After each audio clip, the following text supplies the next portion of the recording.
All right, part two. Getting to the hope section.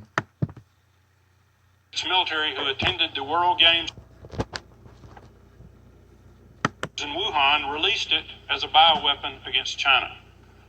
American leaders are calling it the Wuhan virus and saying that the Chinese released it out of their virology lab in Wuhan in order to affect the world. The truth is probably up in there somewhere. But the trouble is, it's classified. And we will not know the truth for 40 years until it's declassified. And at that point, I will not care. Bottom line, this novel coronavirus, COVID-19, is a manufactured crisis designed to deceive people to accept a radically different world than you and I are used to living in. Now, don't get me wrong. Don't go out of here and misquote me. I'm not saying that people don't get sick with coronavirus. I'm not saying that they don't even die with it. The only thing I'm saying is, according to the Centers for Disease Control, who keep up with all these diseases, in an average year in the United States, there are 39 million cases of flu. 39, that's 10%. 39 million cases of flu.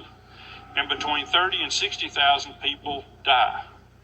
And I've been living on this planet for 63 years now, and we have never shut down the U.S. economy over that big of a threat and that many deaths. But here we are, for some reason, the powers that be have chosen to shut down America over COVID-19, which we've already said they're cooking the books on it. But right now, they've only got 70,000 cases against 39 million cases every year between flu and COVID. And also today, they've got it jacked up to 35,000 deaths, but still that's considered a low flu year. So once again, why did we shut down the economy? I believe we are being deceived and manipulated. And the question is why are we being deceived and where are we going with this? Well, according to the prophet Daniel and the apostle Paul, the mystery of iniquity is already at work. We're watching people who have been deceived by Satan because they rejected the Lord Jesus Christ, and they're changing Christian customs, culture, traditions, and laws all across our land to prepare the way for a future Antichrist. I don't know if he's right around the corner. I don't know when the Antichrist will appear, but nevertheless, the stage is being set. And we've seen a lot of changes just in the last month. As Rahm Emanuel, the former mayor of Chicago and former White House chief of staff under President Obama, used to say, you never want a serious crisis to go to waste. And brothers and sisters, they're not wasting this one. We have watched our leaders transform this COVID-19 coronavirus from being just another virus into a crisis, into an epidemic, into a public health emergency, into a global pandemic. Now, I want you to stop because, again, we get caught up in the day-to-day 24-hour news cycle, but stop and think about all the changes that we have accepted in about a month's period of time. We'll start off with the first thing they had to do, and that was to verify the power of the press.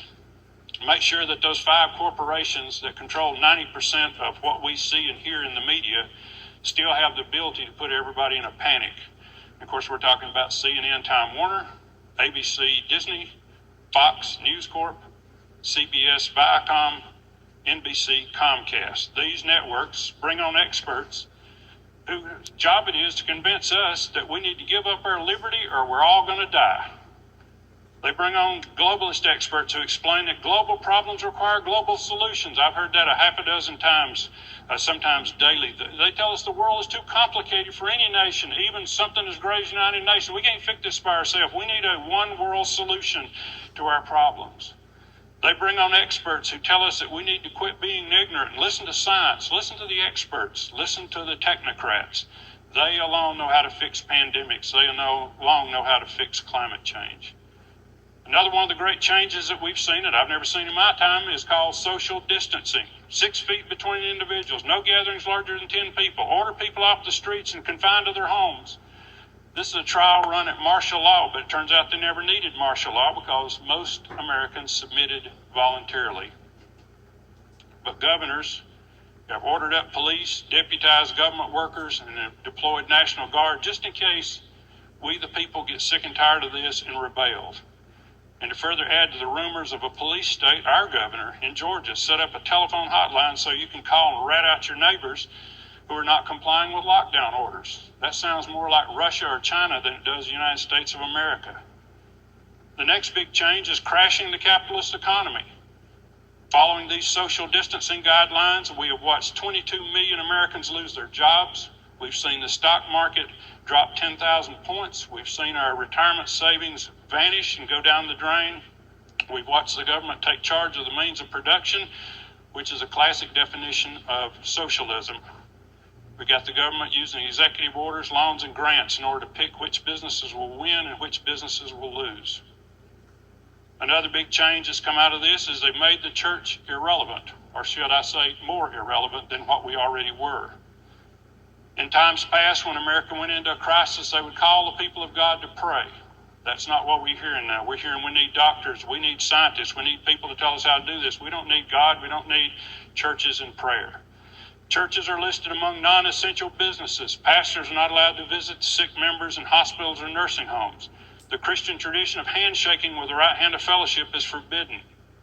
Churches are not allowed to assemble, which is a violation of our First Amendment right, freedom of assembly and freedom of religion. Not to mention it's also a violation of Hebrews chapter 10, verse 25, which says, "Do not forsake the assembling of ourselves together."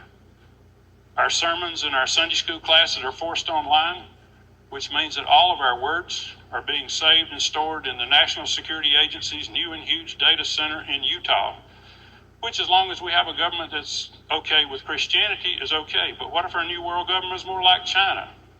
Then our very own words will be used against us in a criminal trial. So NSA, if you're listening, there it is.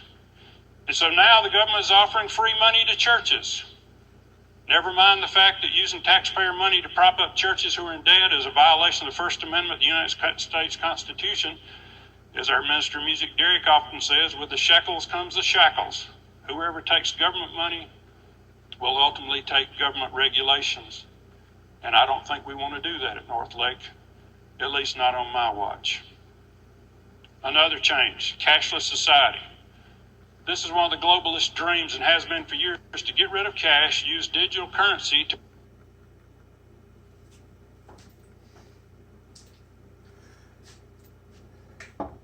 All right. So, just kind of pamphleteering the John Payne way here, and people need to wake up and be held accountable, etc., etc. Just kind of doing my part. And also suggest on YouTube, the Dollar Vigilante is giving a lot of straight scoop. Dollar Vigilante. And then you have David Icke, I-C-K-E. He's on both Facebook and YouTube. All right. I got money to make and people to see. Hasta.